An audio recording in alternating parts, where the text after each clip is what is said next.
Hello, hi guys! Magandang hapon sa inyong lahat. This is Chin Rodriguez from my Sagari channel, a faith healer, also mata reader. So ngayong hapon, natutugyan natin ang nagsasabihin sa inyo ng ating mga gabay.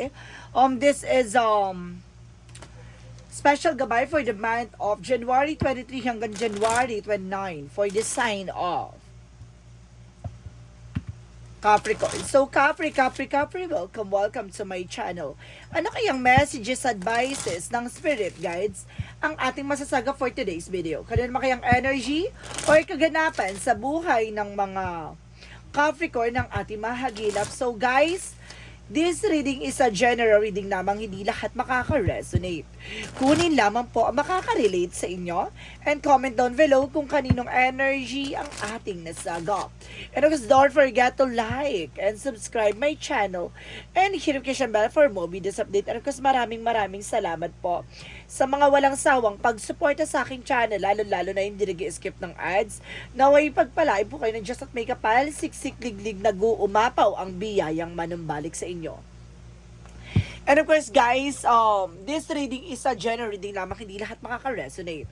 Kunin lamang po makaka-relate and comment down below kung kaninong energy ang ating nahagilap. So ito na nga guys, no? Kunin na natin ang mensahe sa iyo ng ating mga baraha for the sign of Capricorn. Angel Spirit Guide, please give me information. Ano kayang messages at advices for you ng ating mga barahang ating mahagila for today's video? So, tingnan natin guys ha. So, Angel Spirit Guide, please give me information. So, there's the Fool card. So, there's a leap of faith, no? Kumbaga, the Fool is a new beginning and the Fool is, mag-ingat ka, baka maloko ka. Parang gano'n. Parang paalala, no? Kumbaga, sinasabi yung subukan ng faith or kumbaga tiwala mo or pananampalataya mo. Ano ko sinasabi dito, there is a Four of Cups, re-evaluate or analyze, diba? Hindi mo alam yun na sa harap mo, peki pala, diba? Kumbaga, marunong ka dapat kumilatis, kumilala ng mga taong nasa harap mo or even sa paligid mo. So, there's a Queen of Pentacles, so there's a practicality. So, pagdating sa business, pagdating sa finances, kailangan mo maging practical. So, there's a lovers dito. No? It's either may asawa ka, may jowa ka, or either, kumbaga, may kaharutan ka. Ay, ano kasi sinasabi dito, there's a lover, sa maaring potential for a love life, not for a romance. So, there's a Six of Pentacles, so there's a giving or receiving something by the universe. Ibig sabihin dito, there's a balance, give and take, no? At the same time, magtutuloy-tuloy na about sa finances sa'yo. So, let's see what is additional messages for Angel Spirit Guide. So, there's a Hermit card. So, there's a soul searching, no? May mga bagay na maglilinaw sa about sa spiritual. No? Kumbaga, yung mga beliefs or yung mga paniniwala or pinaniniwalaan mo ay maaaring ma-develop, no? So, let's see what is the Fool card. The Fool card represents the Knight of Swords. So, there's a success driven. So, at the end of the time, magsasuccess ka dito, no? So, let's see what is the Four of Cups. So, there's a King of Cups. So, there's a devoted and super first. So, di ba, kung itong tao na to ay super devoted, super supportive sa'yo. So technically, kumbaga, kailangan gamayan mo, no? At lakasan mo ang pakiramdam mo. So, let's see what is the Queen of Pentacles. So, there's a Five of Pentacles, so there's a financial loss. Or suddenly, baka kumbaga, magkaroon ka ng poverty or pagipitan that because of hindi mo na protectionan at hindi mo na pangalagaan yung pinaghirapan mo or resource of income mo. So, be wise, no? Parang sinasabi dito, be wise. So, let's see what is the lovers. And of course, there's a Two of Cups. So, mayroon talagang partnership. There's an unconditional love. So, there's a love and romance involvement, no? Maaaring kumbaga, itong tao na to darating para mahalin ka, para pakiligin ka, at harutin ka. So, there's a Five of Cups in reverse. Kumbaga, no more regret, no more doubt. So, ibig sabihin dito na, itong tao na to ay paglalaban ka, maging sino ka man. Ay, no? There's a balance. And of course, there's a temperance for a perfect timing. So, there's a divine intervention. May mga paalala din sa'yo ang ating divine dito na kumbaga kumalma ka, no? Panatiliing kalmado yung mga bagay-bagay or decision mo, kumbaga pag-isipan na mabuti. Because there's Full card in the Knight of Swords represent the Ace of Pentacles. So there's a big money coming in for you. May malaking opportunity na papasok dito, no? Kumbaga malaking pera or malaking material offer, or kumbaga it's either makakabili ka ng sasakyan, makakabili ka ng bahay, or makakapagbuo ka ng bagong negosyo. There's a new beginning, no, that brings you a success, no. And because there is Seven of Cups, no, confusion. May itong tao na to kumbaga lalapit sa iyo para guluhin ka, guluhin yung isip mo, kaya be aware, no. Kumbaga mag-ingat ka sa mga nasa paligid mo. So let's see what is the Queen of Pentacles and the Five of Pentacles. Represent the King of Swords. Kumbaga there's some stop the pattern. Putulin mo yung mga bagay na alam mong walang kaugnayan for your own benefits. No, yung parang hindi magsiserve sa iyo, or something parasites, no. Kumbaga nandyan lang pag kailangan ng tulong mo. Kumbaga mag-ingat ka, no.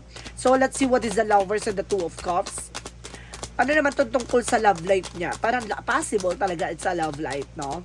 Ano tong about sa love life na? So, there's a devil. Mag-ingat ka. No, meron ditong something of black magic involved, or something temptation, or something may tuso or tukso na papasok dito sa relation nyo. No? It's either may asawa ka tapos may karelasyon kang iba, no? May jowa ka, or either guys, no? Kumbaga, meron kang may gusto sumapaw sa inyong relationship, no, temptation, or either guys may gumagawa ng black magic involved sa inyo, or something gayuma para paghiwalay kayong dalawa.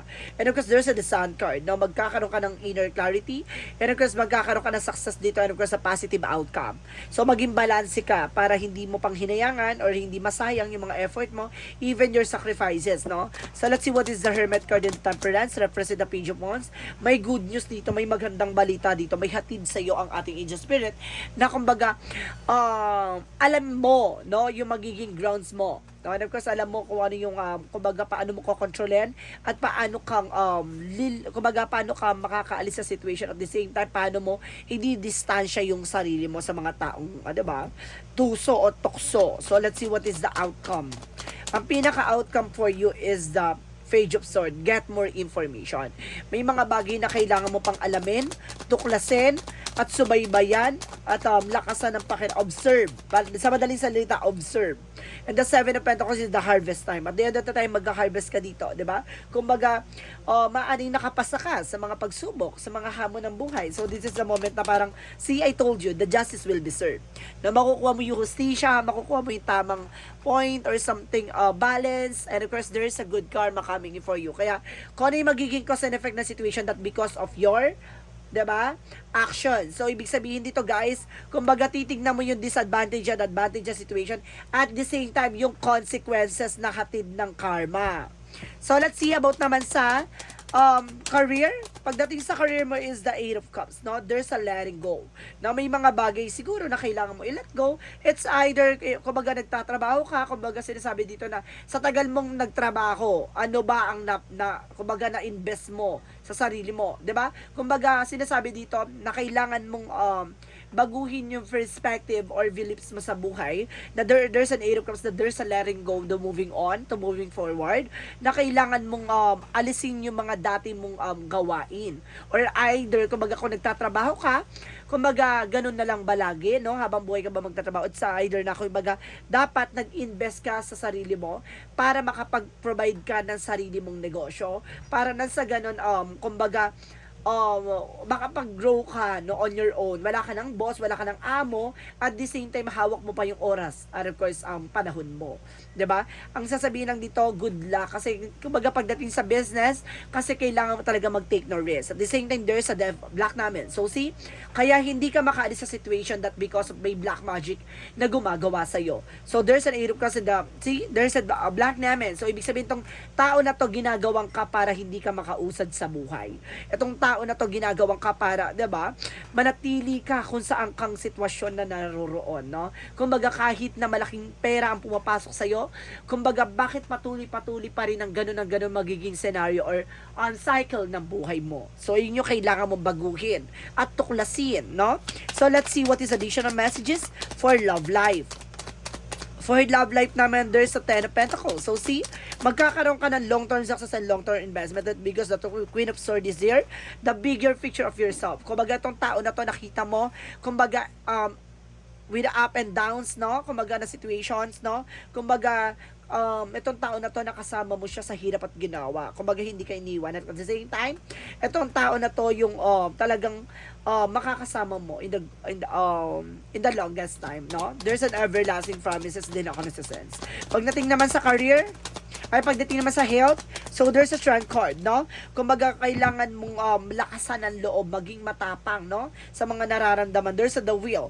Kumbaga iikot na ang kapalaran, no? May mga bagay, kumbaga ang destiny is kumbaga ang destiny kasi minsan talaga kumbaga akala mo ikaw kumbaga hawak mo na yung pangyayari o mangyayari sa kinabukasan. No, kumbaga lalaruin ka ng pagkakataon, lalaruin ka ng eksena. Kumbaga there's a swords here na kumbaga akala mo alam mo na ang lahat, akala mo kumbaga control mo na ang lahat, nagkakamali ka. So ibig sabihin kumbaga hindi porkit nasa taas ka ay hindi ka nabababa, no? Kumbaga kailangan mong maging balanse, no? Kailangan marunong kang umangat at marunong kang bumaba. At tama, dapat nasa tamang proseso ang pag-angat mo. Para nang sa ganun, kung bababa ka sa situation, hindi ka kumbaga maiiwanan doon sa eksena na yon. Aangat ka pa rin kasi alam mo kung paano bumangon. Ganon. Kumbaga sa strength cards, there's a pain that brings you a strength, no? Kumbaga sinasabi dito, kumbaga itong yung sacrifices, lahat ng mga napagdaanan mo,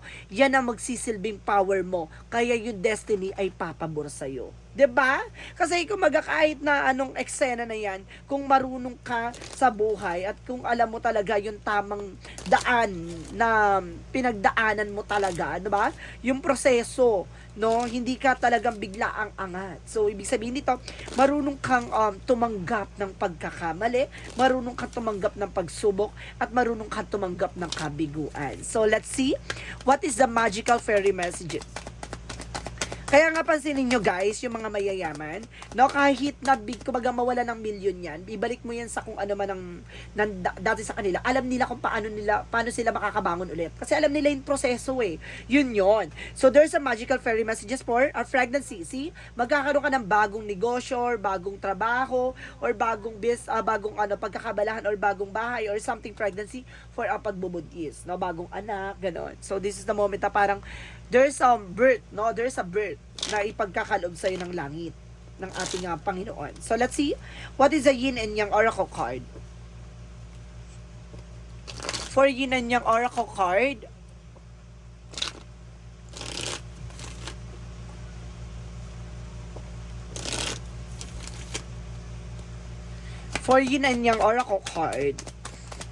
so guys, there's chemistry. So some of you may chemistry talaga kayo ng person mo. Talagang bagay kayo ganon.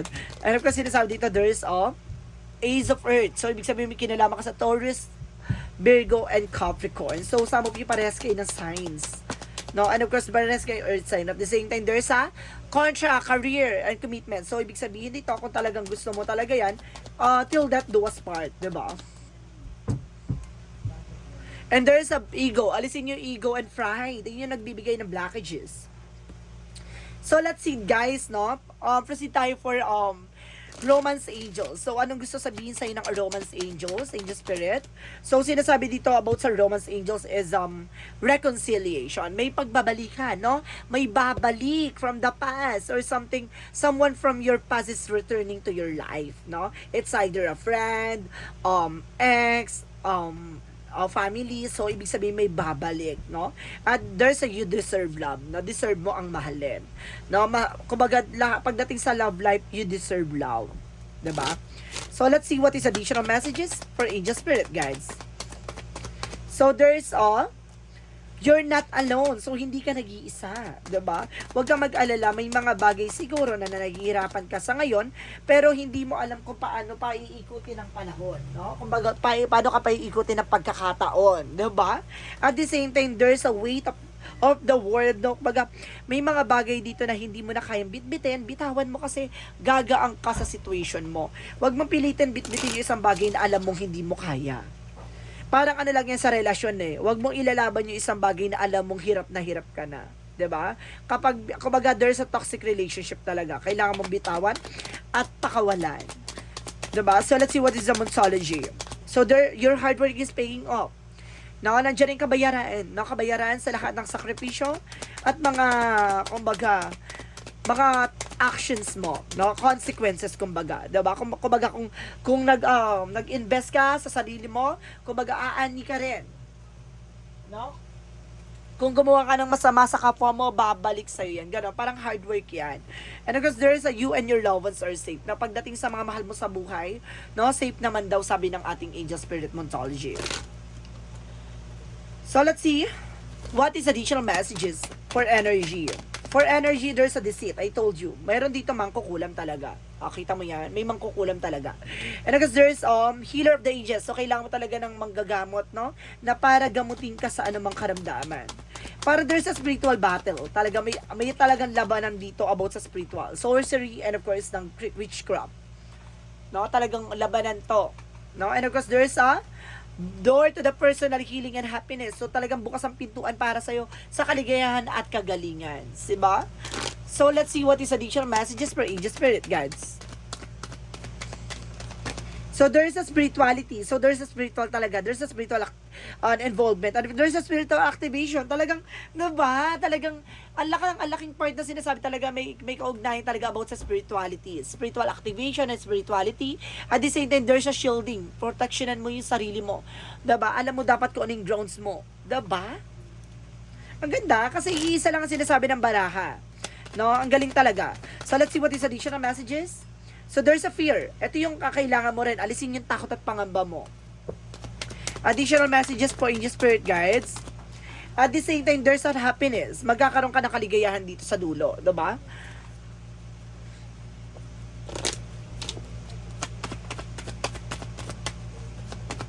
So, there's a builder. No? Palakasin ang pundasyon mo. No? Kumbaga, kailangan mong patibayin. And of course, there's a practice. No? Practice makes perfect. Enhance your abilities or skills.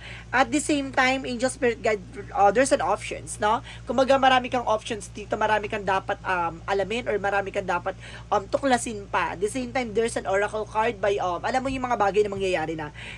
You're able to discern answer and guidance for your own, others, and yourself from and others. So, ibig sabihin dito, alam mo na yung magiging sagot sa katanungan mo at binibigay ito ng ating mga gabay. So, let's see what is the Archangel Michael messages. Archangel Michael messages. Archangel Michael messages for you. Okay. Archangel Michael messages. Okay. Focus on the perfect health. So, ibig sabihin, kailangan mo mag-focus pagdating sa health mo, maaaring ginagawa ka ng sakit. And your inner guidance is real and trustworthy. Kumbaga, yung mga gabay mo, kumbaga, mapagkakatiwalaan daw yan, no? Talagang, sinasabi dito, guarded and protected. So, ibig sabihin, kailangan mo protection at pangalagaan. At, kumbaga, nandito sa Archangel para gabayan at protectionan ka. So, let's see what is Archangel Raphael.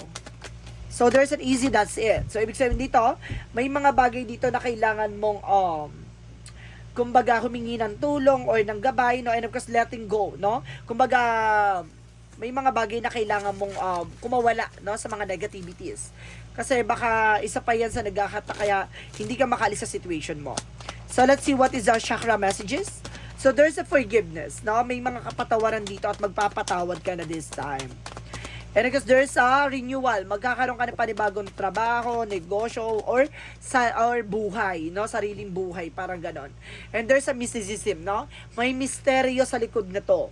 Parang ang lakas ng eksena dito na itong gumagawa na to na hindi mo alam na ginagawang kanya.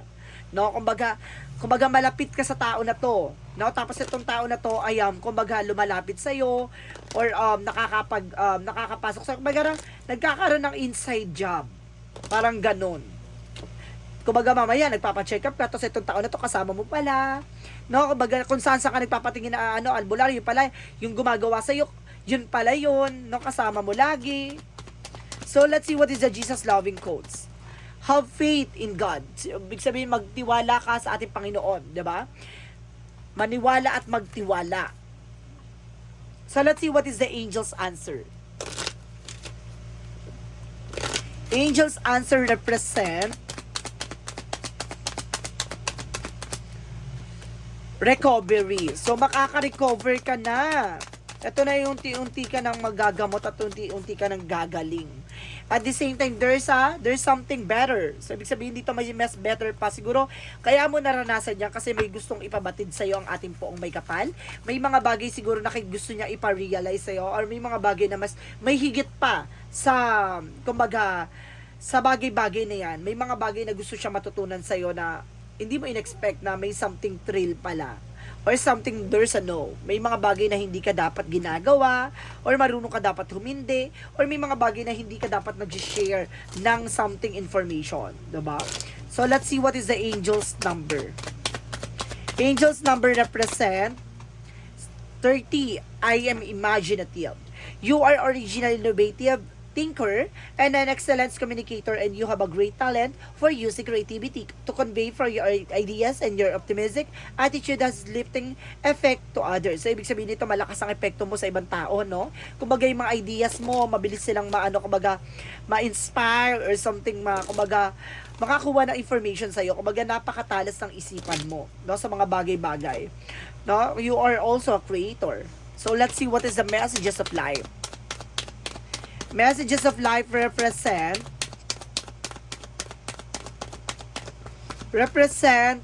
I am light. So sinasabi dito today, the light is within me, the light surrounds me, the light protects me. I remain light, filled, and joyful regardless of what circumstances arise.